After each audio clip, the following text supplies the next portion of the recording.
The sticky scent of spilled soda and yesterday's despair clung to everything in this place. Every shift was a tightrope walk over an empty bank account, a grinding battle against exhaustion and the cold indifference of a world that seemed determined to keep her down. Anya, barely out of her teens but carrying the weight of years, knew the sting of being invisible, of being overlooked, of being disposable in a place where tips were king and kindness was a rare, undervalued currency. The fluorescent lights of the diner's delight hummed a tune of quiet desperation, mirroring the song often playing in her own heart. Yet, even here, in this crucible of low wages and weary smiles, a flicker of defiance burned. This wasn't just about serving food. It was about surviving, about holding on to a sliver of dignity when the world tried to snatch it away. Can one young woman's resilience truly stand against the tide of unfairness? Stay with us, like this video, and subscribe to our channel to see if justice can ever truly be served. Her feet screamed in protest, a familiar ache radiating up her calves.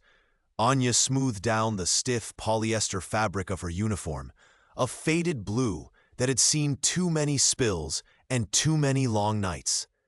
Dawn hadn't broken when she left her tiny, drafty apartment in the neighborhood everyone else called the bad part of town, and twilight was long past now. 10 hours she'd been on her feet, navigating the cramped aisles between worn Formica tables, balancing heavy trays, and pasting a weary smile onto her face for customers who saw her as little more than a mechanism for refilling coffee cups.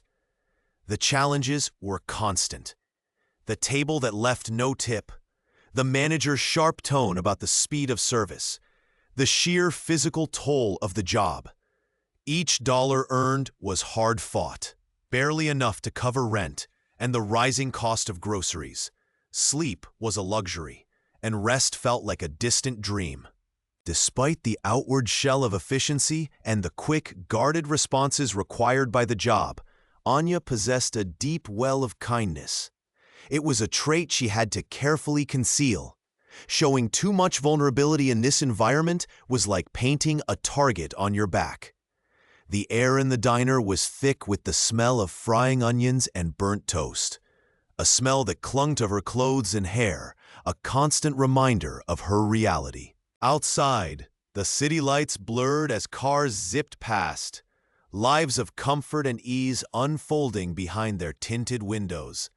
A stark contrast to the grinding poverty of the streets she knew. The restaurant itself was a microcosm of the outside world's indifference, a place where worth was measured in efficiency and silence, where the struggles of an underdog waitress were easily ignored.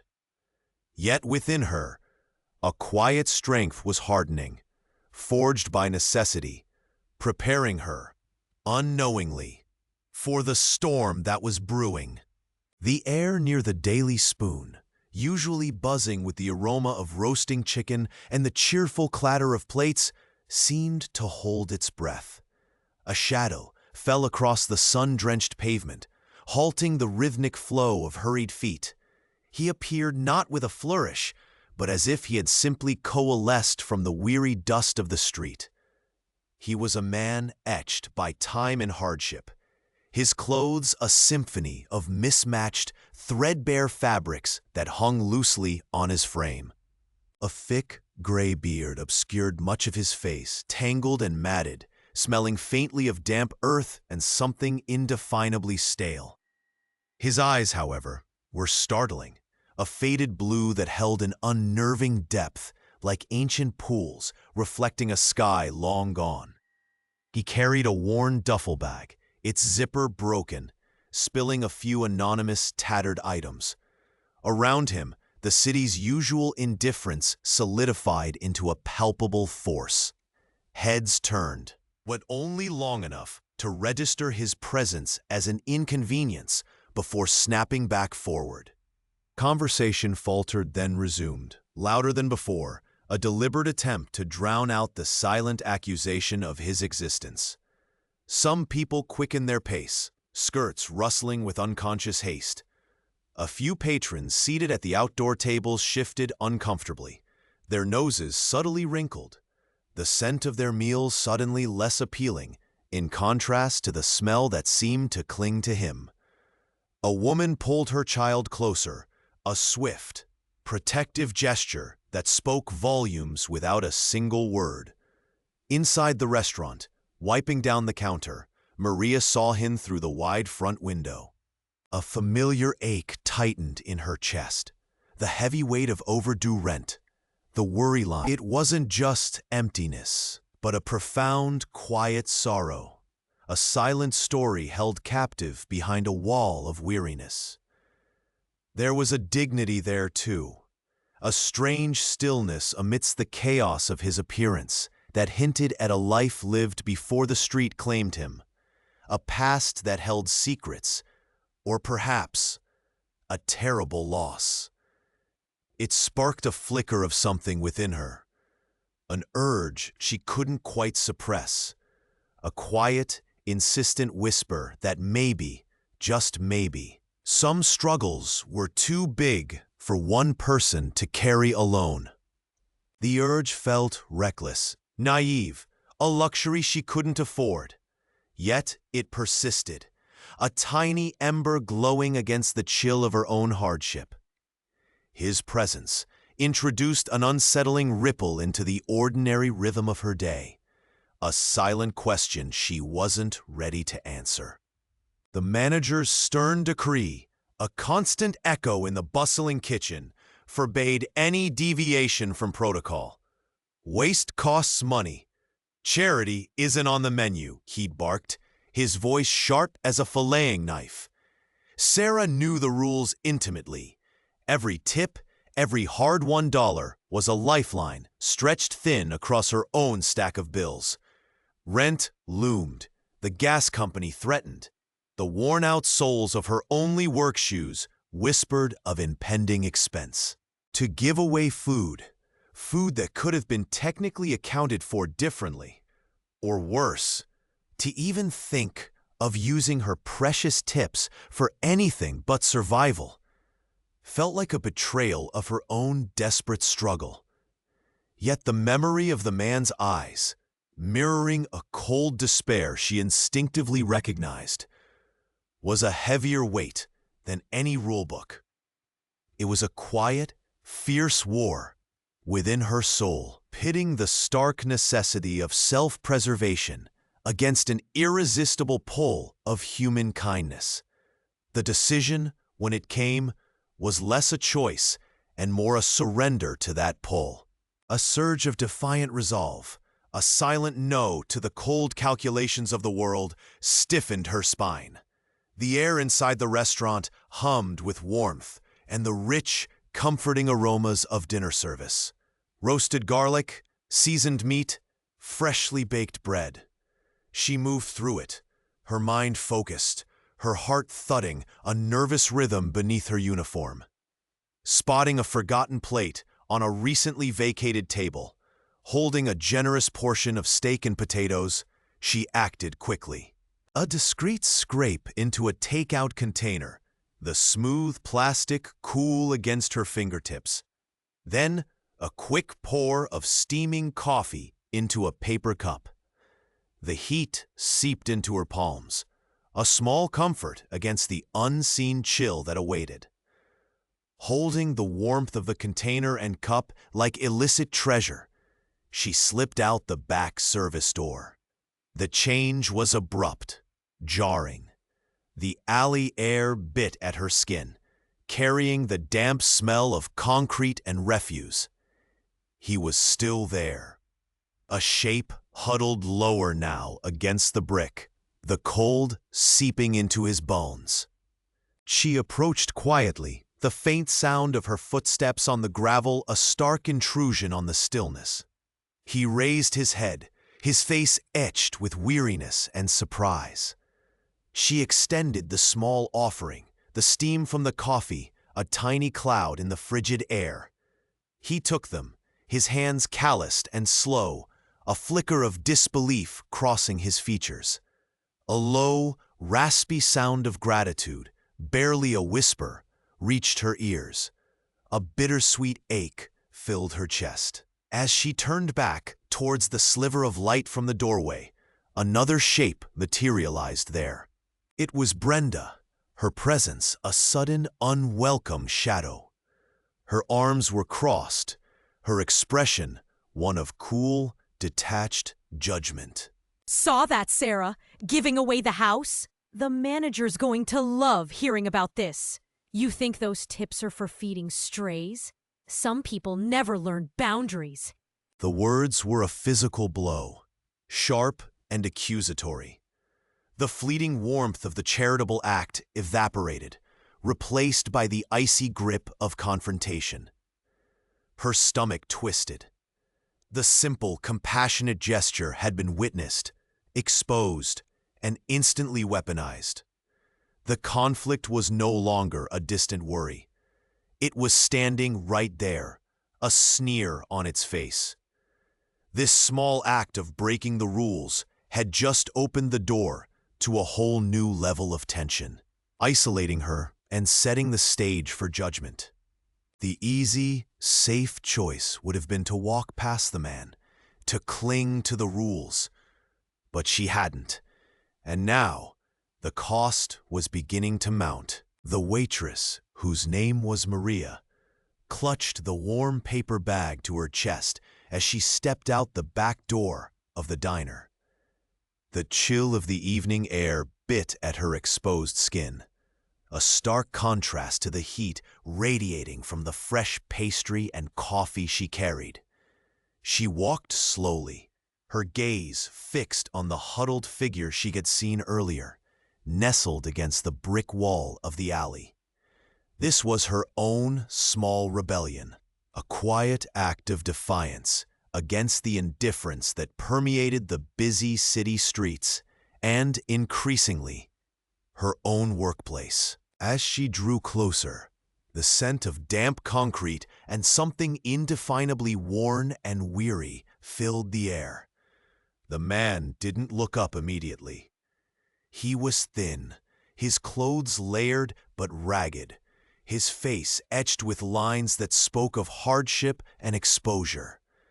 A thin layer of frost had begun to powder the edges of his worn blanket. Maria felt a pang in her chest, a familiar ache of empathy she tried not to numb. This wasn't just a homeless person. This was a man, cold and alone. She stopped a few feet away, not wanting to startle him. "Excuse me," she said softly, her voice barely above a whisper, the warmth of the coffee a comforting anchor in her hand. He stirred then, his head lifting slowly. His eyes, clouded with a weariness that went bone deep, met hers. There was no expectation in them, only a quiet, resigned acceptance of whatever intrusion this might be. Maria saw the vulnerability there, stark and raw, and her resolve hardened. She stepped closer and knelt slightly, extending the bag. "I brought you something," she said, keeping her voice gentle. "A warm Danish and some coffee. It's fresh." His gaze flickered down to the bag, then back to her face. A flicker of something, perhaps surprise or hesitant hope, briefly lit his features. He didn't speak, didn't reach out immediately. He simply looked at her, a long, silent look that conveyed more than words ever could.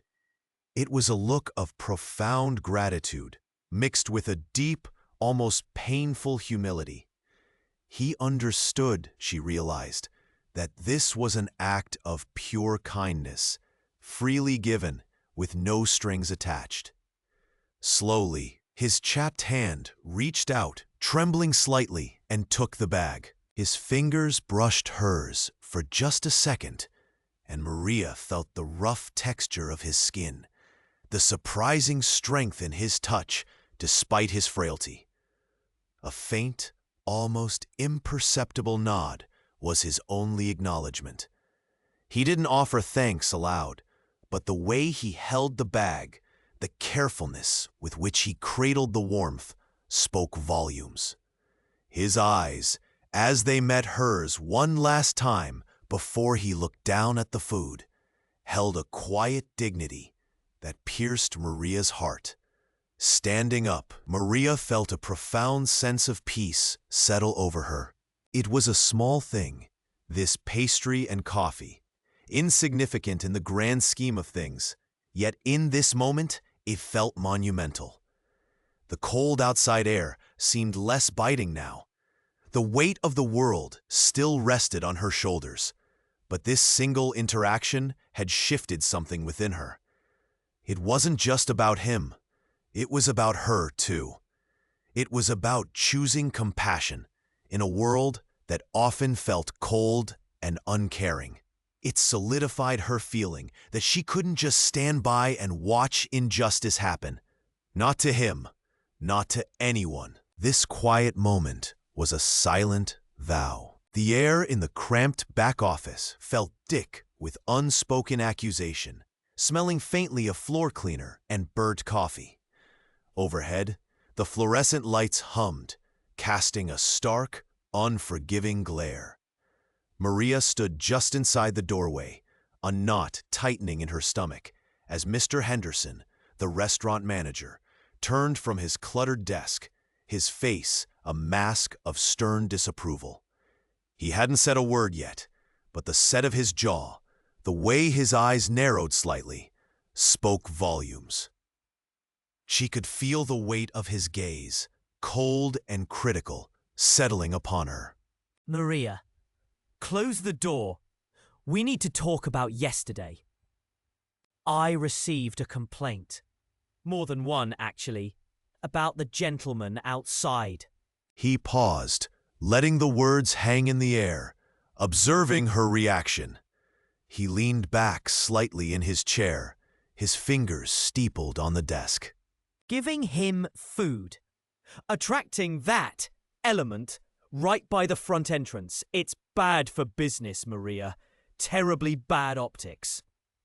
He picked up a pen, tapping it lightly on a stack of invoices. Our customers don't want to see that when they're coming in for a meal. It makes them uncomfortable. And frankly, it violates policy. Her heart hammered against her ribs, but a surge of quiet conviction rose to meet the accusation. The memory of the man's weathered face, the genuine gratitude in his eyes, fueled her resolve. She wasn't just defending herself. She was defending a simple act of human decency. He was hungry, Mr. Henderson. He hadn't eaten in days.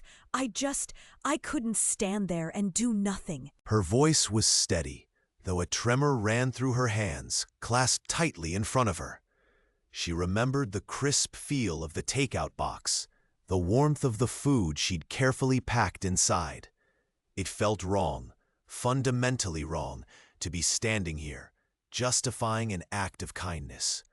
Mr. Henderson sighed, a sound of weary impatience. Hungry or not, Maria, he's not a paying customer. And our policy is clear. Staff interaction with loiterers is prohibited. It encourages them. We can't have people like that making the place look run down.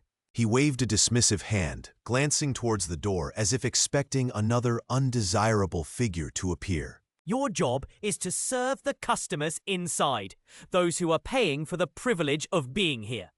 Not to run a soup kitchen on the sidewalk. It reflects poorly on the establishment. On me. But he needed help. She countered, her voice gaining a touch more strength. It wasn't about policy or appearances. It was about seeing someone suffering and offering a little bit of kindness. Isn't that what we're supposed to do? The moralistic tone in her voice seemed to irritate him further. She felt the sting of his indifference, a chill far colder than any winter wind. He stood up, his posture becoming more imposing. What you're supposed to do, Maria, is follow the rules. We are a business, not a charity. Consider this a formal warning. Do it again, and there will be consequences. Is that understood? The scent of fear was thick in the air, mingled with the lingering smell of the restaurant.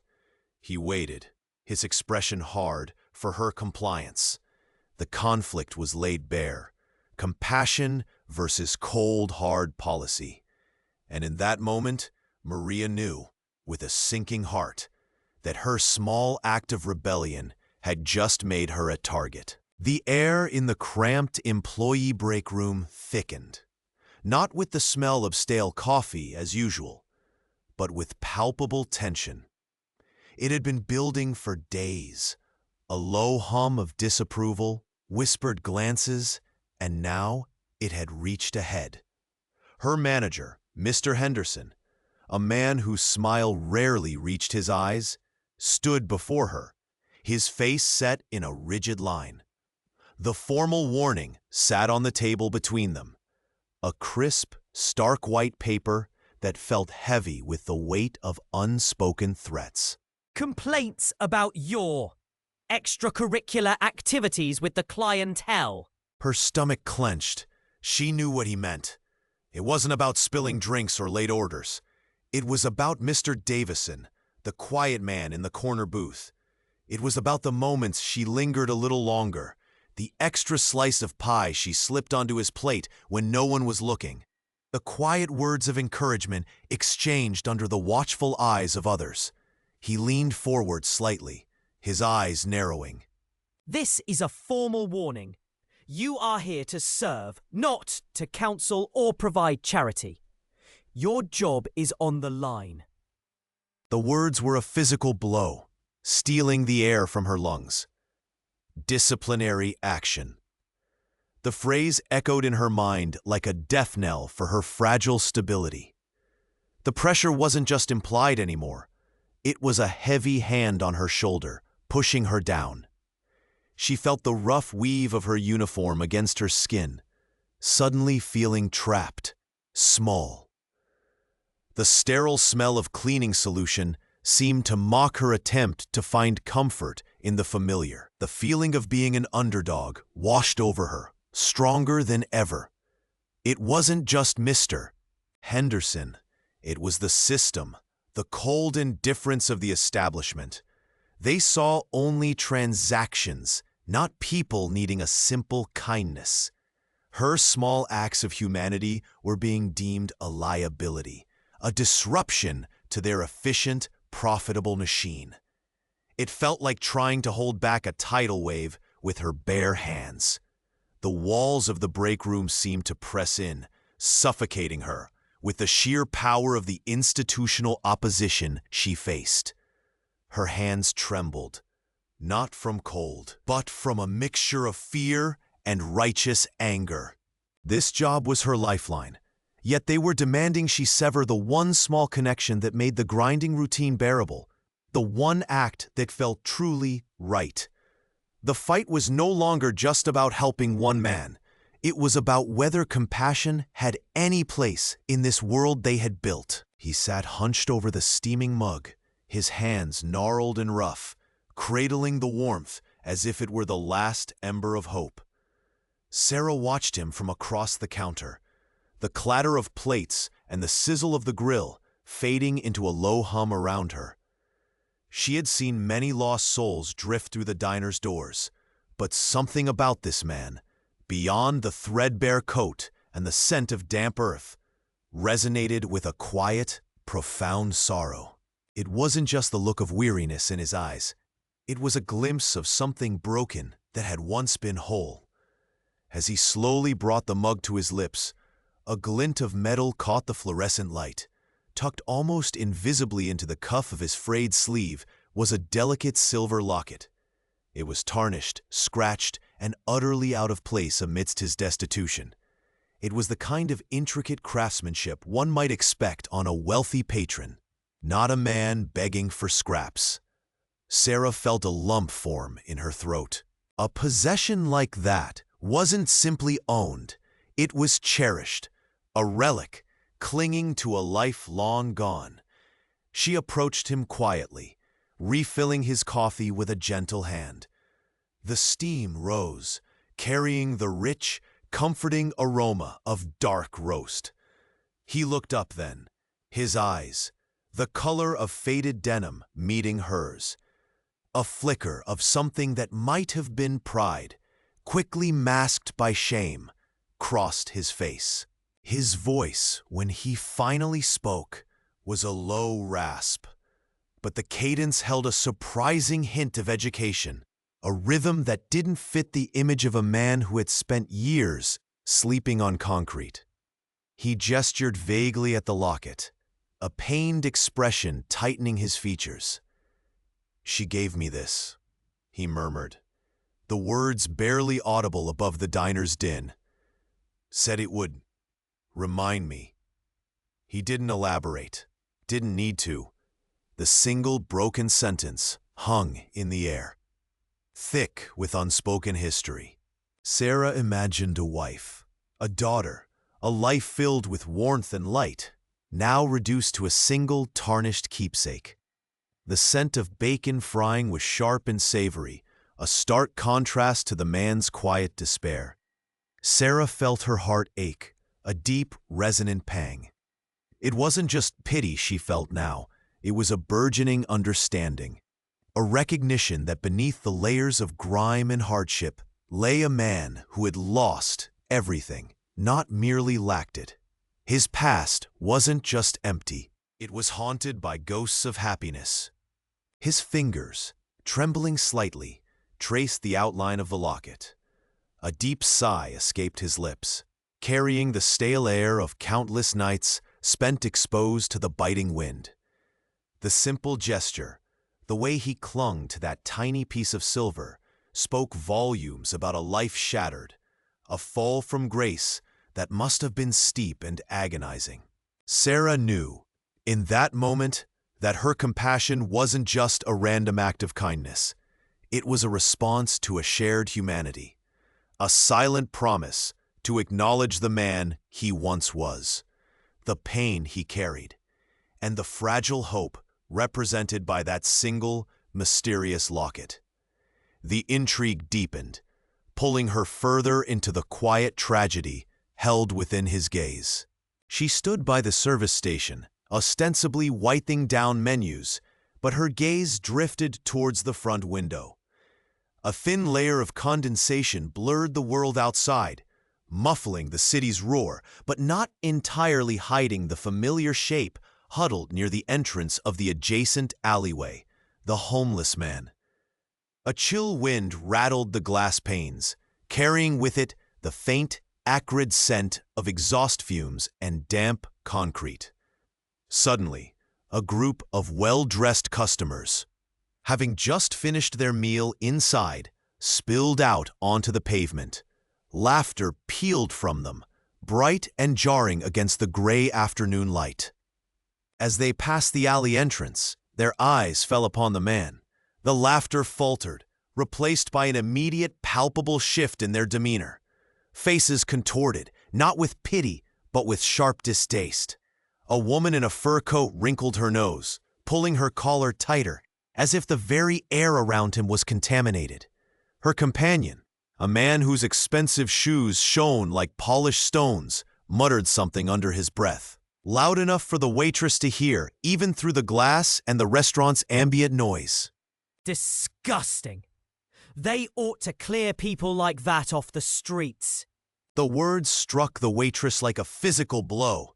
A knot tightened in her stomach, sour and cold. It wasn't just the words, but the utter lack of humanity in his voice. The casual cruelty delivered with a flick of his wrist as he gestured towards the man. Another woman in the group added a dismissive, cutting remark. Honestly, making the street look like a rubbish heap? Some people just choose this life. It was the profound indifference from the others that followed that truly twisted the knife. They averted their eyes, quickened their pace, stepping around the man as if he were an obstacle, a piece of litter to be avoided. One young man even deliberately kicked a half-empty plastic bottle near where the homeless man sat, the clatter echoing mockingly on the pavement. The waitress felt a wave of nausea wash over her. Her hands, holding the menu, trembled. The air in the restaurant suddenly felt thick, suffocating, tainted by the scorn she had just witnessed. This wasn't abstract suffering she saw on the news. This was raw, personal dehumanization happening feet away, aimed at the quiet soul she had come to know, however slightly.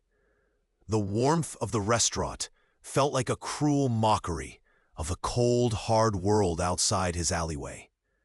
The scene solidified everything she felt about the man's plight and the world's harshness. It wasn't just about providing food. It was about reaffirming his existence, his worth, in a world that went out of its way to erase him. The casual cruelty of others didn't deter her. It ignited a fierce, protective fire within her. It erased any lingering doubt about the small risks she took. It transformed her hesitant acts of kindness into a steadfast, unshakable resolve. In that moment, watching the entitled turn away, she knew, with absolute certainty, that her quiet defiance, her small gestures of warmth, were not just acts of charity, but vital resistance against a crushing wave of indifference. She would continue no matter what. She had to. The cafe buzzed with the midday rush, a symphony of clinking porcelain, steaming milk, and the hurried chatter of patrons. Alara moved through it all with practiced ease, a faint smile playing on her lips as she delivered orders, cleared tables, and kept the coffee flowing. Yet beneath the surface of efficient activity, a subtle current of unease began to ripple. It wasn't the usual stress of a busy shift. It was something else. A feeling of being observed. A persistent gaze that seemed to follow her every movement. She had noticed him maybe 15 minutes ago. A man seated alone at a corner table near the back, partially obscured by a potted plant, but visible enough if you looked. He was impeccably dressed, not in the casual wear of most cafe-goers, but in a sharp, dark suit that looked expensive. His tie a subtle splash of color against a crisp white shirt. His hair was neatly styled, and his hands rested calmly on the table beside a half-empty coffee cup he barely seemed to touch. What drew her attention, beyond his striking appearance, was the stillness of his posture and the intensity in his eyes. They weren't scanning the room randomly. They were focused, deliberate, and more often than not, they were directed towards her.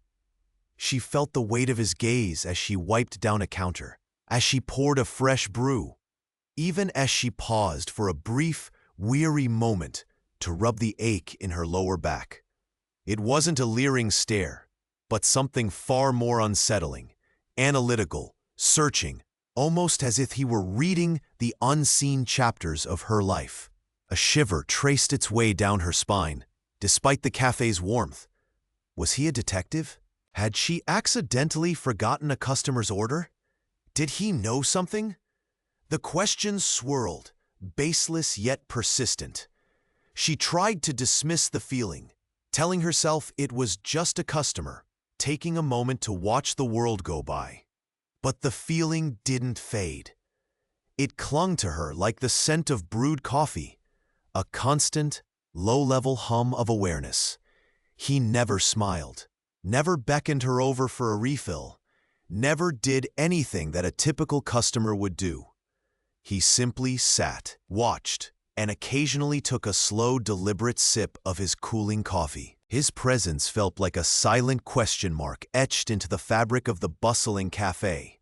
A quiet, observing presence that felt deeply connected to her, though she couldn't fathom how.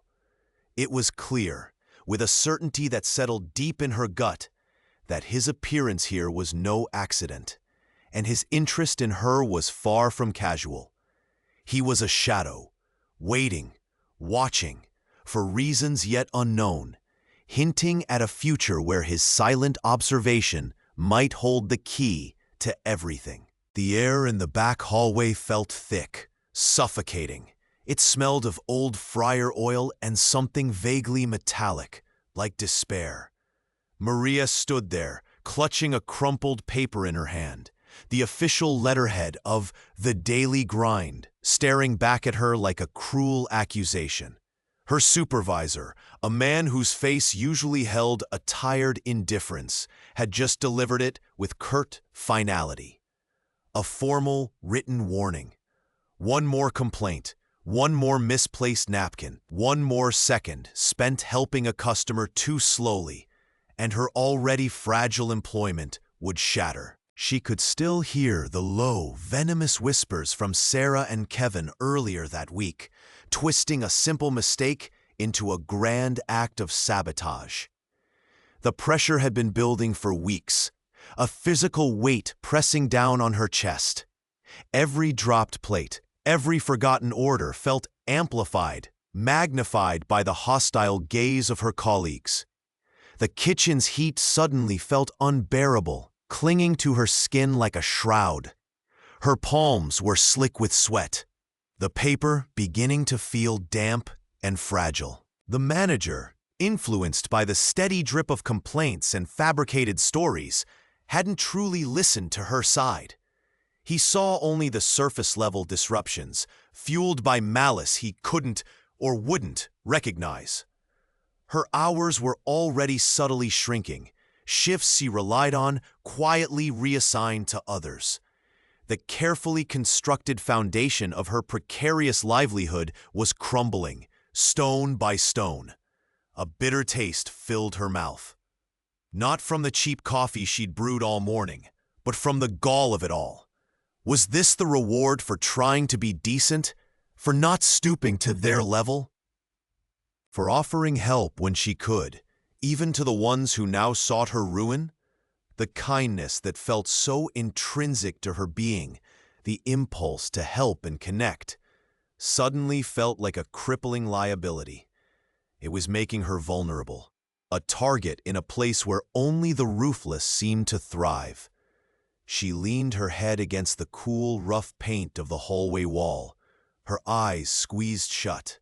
Each breath felt shallow and ragged. This was it. This was the point where the mountain of conflict felt insurmountable, the weight of being the underdog too heavy to bear. Doubt, cold and sharp, pierced through her. Maybe they were right. Maybe she wasn't cut out for this. Maybe her quiet strength was just weakness disguised, and her kindness nothing more than an invitation for cruelty. Hitting rock bottom tasted exactly like this. The metallic tang of defeat, the crushing weight of being overwhelmed, and the agonizing question of whether everything she believed in was ultimately just setting her up to lose. The day had bled into a weary evening, the stale smell of fried food and spilled coffee clinging to everything. Maria moved like a ghost between the worn tables, wiping down surfaces, her feet aching inside her scuffed work shoes. The usual evening crowd had thinned to a few stragglers hunched over lukewarm refills. Exhaustion was a heavy blanket, muffling the persistent hum of anxiety that had become her constant companion since she'd uncovered the truth. She just wanted to go home, hide from the world, and pretend for a few hours that the weight on her shoulders wasn't crushing her spirit. Then, a figure detached itself from the shadows near the entrance, a man she hadn't noticed before. He was dressed in a way that seemed out of place in the humble diner. A dark, well-tailored coat, hands resting calmly at his sides. He wasn't looking at the menu board or scanning for an empty booth. His eyes, even from across the room, felt fixed on her. A prickle of unease traced a cold path up her spine. He started to walk towards her table, his steps quiet on the worn linoleum floor. Every instinct screamed caution. Who was this man? He wasn't a regular. He didn't have the impatient air of someone just looking for a quick meal. There was a deliberateness in his approach, a stillness that felt unnerving. She clutched the damp rag tighter in her hand, her knuckles turning white. He stopped just a few feet away, offering a small, polite smile that didn't quite reach his eyes. Those eyes were intense, assessing, as if they could see right through the tired facade she presented to the world. He wasn't exceptionally tall, but he carried himself with an undeniable presence, a quiet authority that made her feel suddenly small and vulnerable. The air around them seemed to grow heavy, thick with unspoken questions. She could hear the distant clatter of dishes from the kitchen, the low murmur of conversation from the remaining customers. But it all faded into the background. Her focus narrowed entirely on the man standing before her. He finally spoke, his voice a low, calm baritone that cut through the diner's noise with surprising clarity.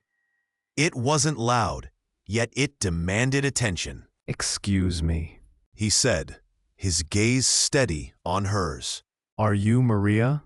The simple question landed like a stone in a still pond, sending ripples of shock through her. How did he know her name? She hadn't seen him before. Had one of her tormentors sent him?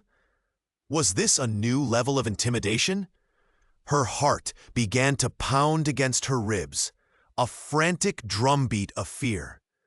Before she could stammer a reply, he continued, his smile fading slightly, replaced by an expression of sober understanding. "I believe we have a mutual interest in justice." He paused, letting the weight of the word hang in the air between them. "Specifically, the kind of justice related to certain footage you recently acquired." The blood drained from Maria's face. Her hand flew to her mouth, stifling a gasp. Footage? How could he possibly know about that? She had shown it to no one, spoken of it to no one outside of the direct situation. The rag slipped from her nerveless fingers, landing with a damp slap on the table. This wasn't just some random stranger. This man knew her secret. This man knew about the very thing that held the power to either free her or bury her. The twist she had never anticipated had just walked into her life, shrouded in mystery and unsettling knowledge. The worn apron felt heavy, clinging to her back with the dampness of a long, relentless shift. Sarah wiped down the counter, the scent of stale coffee and cleaning solution thick in the air. Fatigue settled deep in her bones, yet a quiet warmth bloomed in her chest, a small counterpoint to the day's harsh chords. Helping that man, even just a little, had eased a knot she hadn't realized was there. As she turned to leave, a figure emerged from a shadowy corner booth she hadn't noticed was occupied. He was a man of quiet bearing, dressed in clothes that seemed expensive yet unremarkable, like a well-worn, comfortable uniform of success. His eyes, though, held a depth she couldn't place, a mix of keen observation and profound sadness. A shiver danced across her skin. He had been watching. He approached her slowly, his footsteps soft on the checkered floor. The air grew still, the usual restaurant hum fading to a low drone. She felt a prickle of apprehension, her hand instinctively tightening around the worn strap of her bag.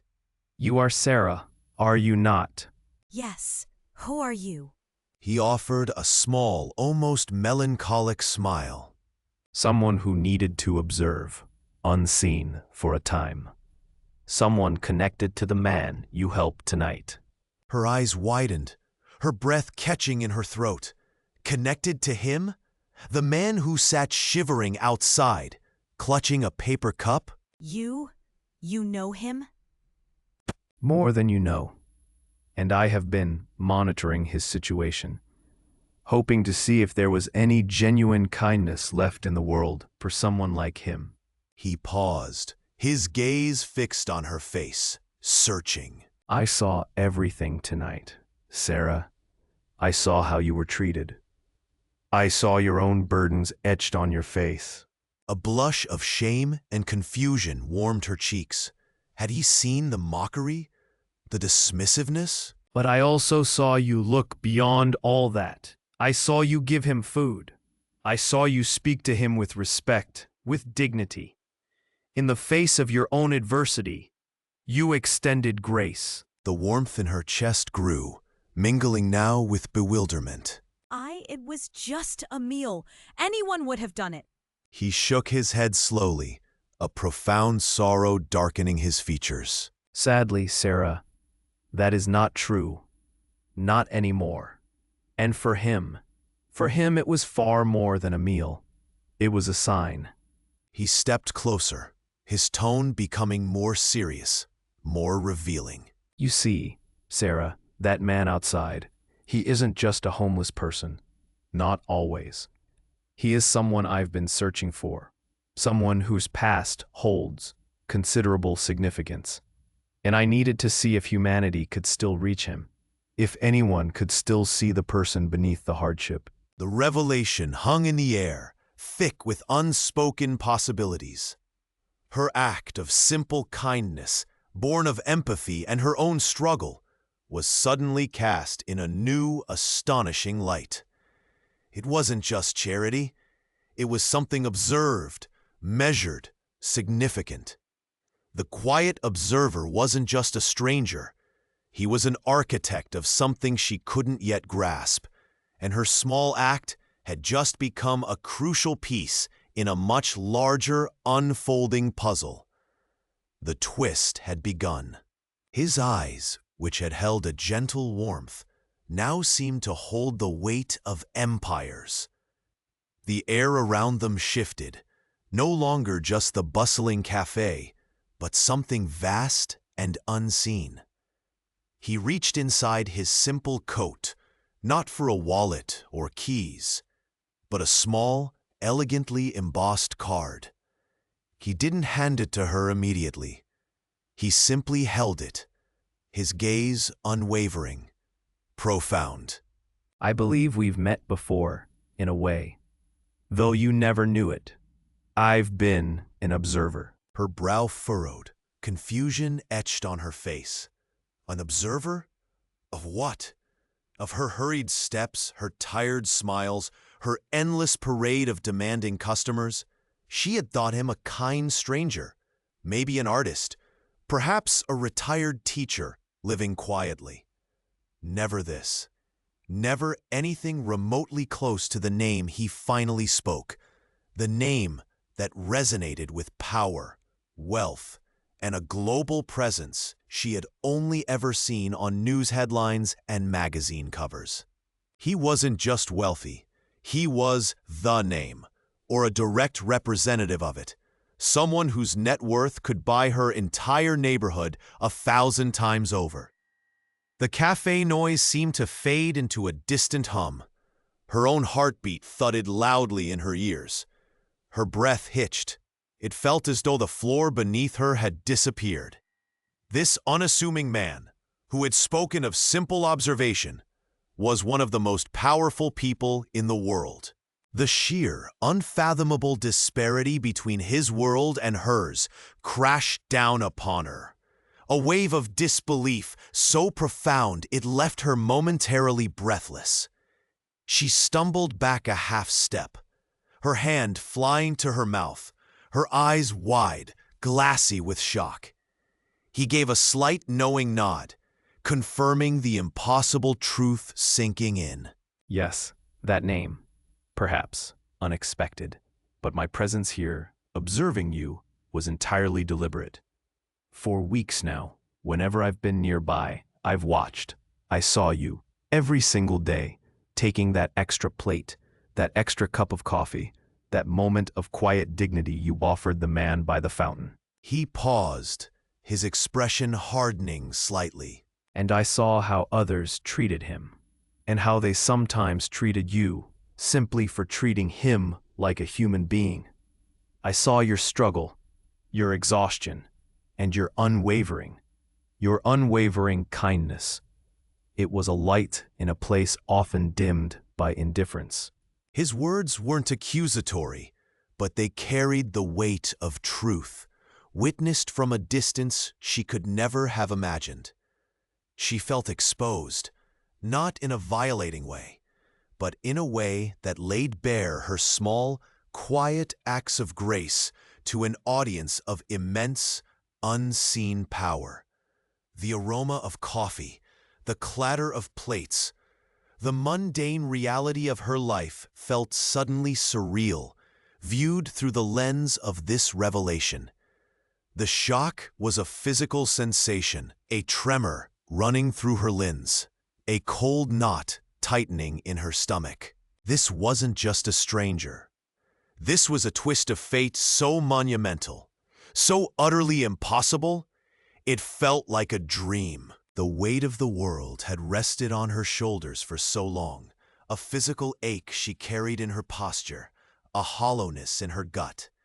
Now, standing before the man who held her fate in his hands, the air thrummed with a different kind of pressure, one of impossible anticipation. His eyes, surprisingly kind despite their depth, held hers steadily. The scent of the expensive coffee he'd been drinking seemed to fill the small space, a stark contrast to the stale fryer smell she usually inhabited. He leaned forward slightly, his voice calm, measured, yet carrying the weight of immense power. Sarah, He began, his voice like smooth river stones. I've seen your heart. I've seen your struggle. And I've seen the potential trapped beneath layers of debt and worry. Her own heart hammered against her ribs, a frantic bird desperate to escape. She barely dared to breathe. The mortgage on your mother's home. The student loans that have chained you for years. The medical bills for. He continued, his gaze softening just slightly. Consider them gone. Paid in full, starting today. A faint gasp escaped her lips, a fragile sound in the hushed room.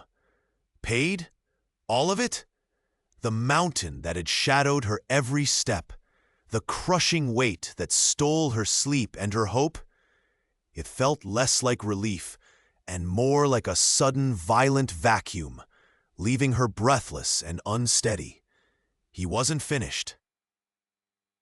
But freedom from the past is only the beginning. He said, You spoke of wanting to create something, to offer dignity and opportunity. I believe in that vision. He gestured subtly towards a sleek leather portfolio on the table. Inside that portfolio is the deed to a small, vacant property downtown. One I own. It's yours, free and clear, and along with it, a substantial fund to renovate it into the community kitchen and outreach center you dreamed of, plus a running capital for the first 5 years. Her vision swam. Property? A fund? This wasn't just a lifeline. It was an entirely new existence. The cold dread that had been her constant companion for years began to thaw, replaced by a tremor that ran from her fingertips up her arms. Furthermore, He added, his voice dropping slightly, I've arranged for comfortable, secure housing for both you and the gentleman you helped, Mr. Silas. A small apartment above the proposed center, so you can both be integral parts of its operation, with independent access. Tears, hot and sudden, spilled down her cheeks. Silas. Even Silas was included. The homeless man she had simply offered a moment of kindness to now had a home too. This wasn't charity. It felt like validation. Validation of her inherent worth, of the good she tried to put into the world despite the crushing circumstances. The smell of wealth faded, replaced by the intoxicating scent of possibility. This wasn't just a gift. It was a declaration that her struggle had been seen, and that her rise was about to begin. The world seemed to tilt, the harsh fluorescent lights of the diner blurring into a halo of impossible hope. Her hands, usually stained with coffee and grease, trembled as they clutched the paper. A breath caught in her throat, tasting like unshed tears and the lingering scent of stale fries. She felt a warmth spread through her chest, chasing away the perpetual chill of worry that had settled there for years. This wasn't a dream. The crisp edges of the check, the staggering number written upon it, were undeniably real beneath her fingertips. The immediate impact was physical, visceral. Her knees felt weak, and she sank onto a nearby empty booth seat, the worn vinyl cool against her legs. Tears, hot and heavy, spilled down her cheeks, not of sadness, but of a relief so profound it felt like sorrow. The weight that had pressed down on her shoulders, the constant grinding pressure of scarcity, lifted like a sudden storm cloud dispersing. The clatter of plates, the sizzle from the grill, the familiar symphony of her life, faded into a distant hum as her mind reeled. Her first thought, a desperate, urgent need, was for her family. Fumbling with her worn phone, her fingers clumsy with emotion, she dialed her mother's number. Her voice, when she finally spoke, was thick with tears, barely coherent. Mom? Mom, you won't believe what just happened. She poured out the story in fragmented sentences, the astonishment in her voice mirroring her mother's shocked gasps on the other end. Hearing her mother's disbelief melt into joyful sobs was a sound more precious than any amount of money. They wept together across the phone lines, a shared release of pent-up fear and longing. It felt like a lifeline had been thrown to them, pulling them from a sea of debt and despair. Within hours, the initial, overwhelming emotion began to settle just enough for practical thought to break through. The first, most pressing step was clear: the overdue rent. The eviction notice that had haunted her sleep could now be torn into confetti. Then, the medical bills for her younger brother. The prospect of providing for them, truly providing, was no longer a distant fantasy, but a tangible reality. In that moment, the waitress who had felt invisible, trapped in a cycle of hard work and meager reward, began to rise. She wasn't the underdog struggling to make ends meet anymore. She was a woman with options, with dignity restored, standing on the precipice of a future she had only dared to whisper about in her most private moments. The possibilities stretched before her, vast and shimmering: stable housing, education, healthcare, the simple freedom from constant worry. The bitter taste of hardship was replaced by the sweet, dizzying flavor of hope. The world, once a place of limitation and struggle, had suddenly unfolded, revealing a path forward she had never believed she would walk. The bell above the door chimed, a sound she knew intimately, a melody once synonymous with aching feet and ignored pleas. She stepped inside the familiar warmth, a blend of sizzling grease and faint disinfectant that still clung to the air like a second skin. Heads turned, faces she recognized instantly, some neutral, some quickly masking surprise with polite indifference. She wasn't wearing the worn uniform today. Instead, a smart, tailored jacket hung perfectly on her shoulders, and her posture held a quiet strength that hadn't been there before. The clatter of plates in the kitchen seemed distant now, part of a life she'd left behind. Her eyes scanned the room, finding the faces that had dismissed her, the ones who had scoffed at her act of simple human decency. There, behind the counter, stood Mr. Henderson, the manager, his expression shifting from annoyance at the intrusion to a look of bewildered recognition.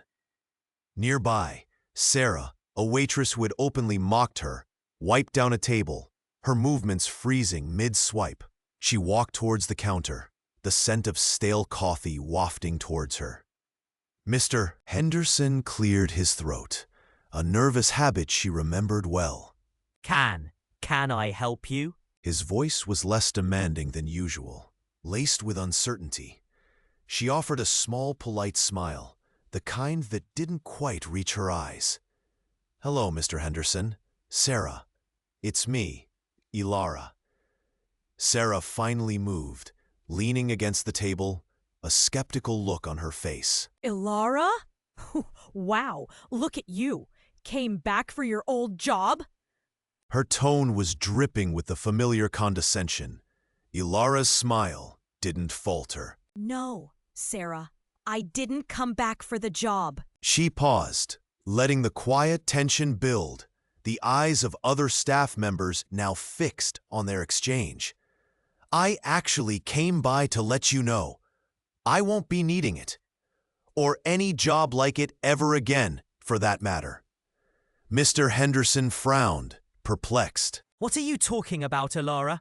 Did you find another waitressing position? He seemed unable to imagine anything more. Something like that. She replied, her voice calm, carrying just enough to be heard over the restaurant's low hum. "Remember that old man? The one who couldn't pay for his meal? The one Mr. Henderson said I was foolish to help?" Their faces paled slightly. Sarah shifted uncomfortably. He wasn't just some old man. He was Mr. Sterling, the CEO of Sterling Industries, the man who just bought a controlling share in the company that owns this entire restaurant chain. A collective gasp rippled through the few staff members within earshot. Mr. Henderson's mouth fell open, his face losing all color. Sarah stared, her eyes wide with disbelief, the cleaning cloth forgotten in her hand. He remembered the kindness. Ilara continued softly, when others only remembered the rules. "He offered me a position, not serving tables, but helping manage his foundation. A foundation dedicated to supporting people who prioritize humanity over policy." She looked directly at Mr. Henderson. Victim female black. Funny, isn't it? That the simple act of buying a stranger a plate of food led me here, while sticking strictly to the rules. Well. She gestured vaguely around the restaurant. "It seems you're still here." She didn't need to say more. The vindication was silent, echoing in the stunned silence of the room, in the sudden understanding that their rigid adherence to protocol, their lack of empathy, had blinded them to an opportunity, a test, a moment where kindness was the truest form of currency. She turned, leaving them amidst the clatter and the smells, the taste of bittersweet victory lingering on her tongue. The whirlwind had settled, leaving behind not devastation, but a quiet clarity. She stood on the precipice of a new life, the bitter taste of past injustice replaced by the sweet air of vindication. The entire harrowing experience had been a brutal yet profound lesson. She saw now, with blinding clarity, how easily one could be judged solely on appearance, how shallow and cruel assumptions could be. They had seen a girl in worn clothes and automatically assigned her a worth, or lack thereof, based on a superficial glance. It was a stark reminder never to judge another soul, for beneath the surface of struggle or poverty might lie resilience, integrity, and a spirit far richer than any material wealth. True wealth, she understood deeply now, lay not in bank accounts or designer labels, but in the strength of one's character, the kindness shown to others, and the quiet dignity held in the face of adversity. The sheer scale of the transformation, The way a single act of genuine kindness, her small, forgotten gesture towards the homeless man, had blossomed into a cascade of events that upturned her world and brought justice, was awe-inspiring. It was the tangible proof of the ripple effect of good deeds, a powerful current that flowed outwards, touching lives in unimaginable ways.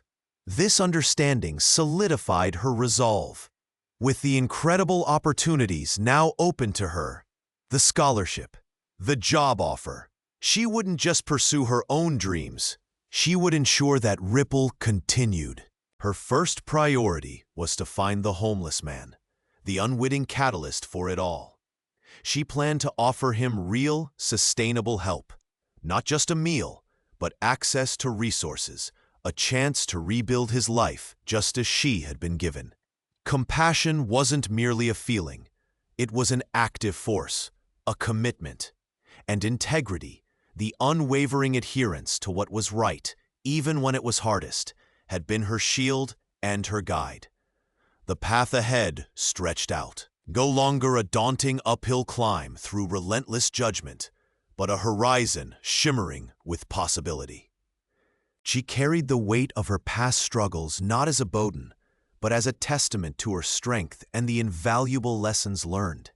She would build a life grounded in the values that had seen her through: empathy for the downtrodden, fierce loyalty to truth, and the unwavering belief in the power of a single kind act to change the world. She knew, with a certainty that settled deep in her bones, that her success would be measured not by her wealth, but by the lives she touched with the same unexpected grace that had finally touched hers. The future was hers to shape, and she would mold it with the unwavering hands of compassion and the unbreakable spirit of integrity.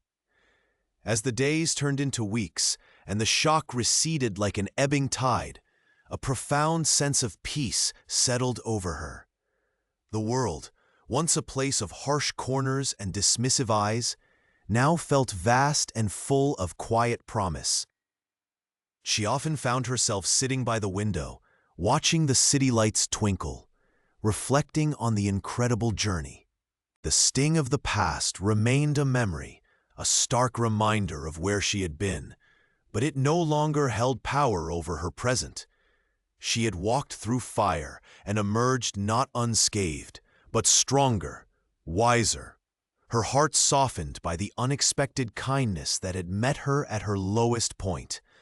The face of the homeless man, etched with hardship, yet capable of such simple gratitude, was a constant presence in her thoughts, a silent promise of her future actions. She understood now that the greatest victory wasn't just her own vindication, but the potential she now held to extend a hand to others still caught in the shadows she had known so well. The lessons of judgment, wealth, and compassion weren't just abstract concepts. They were the very fabric of her new reality. And as she looked out at the bustling world, she felt a quiet determination bloom within her, ready to weave those threads into a future built on hope, help, and the undeniable power of a truly kind heart.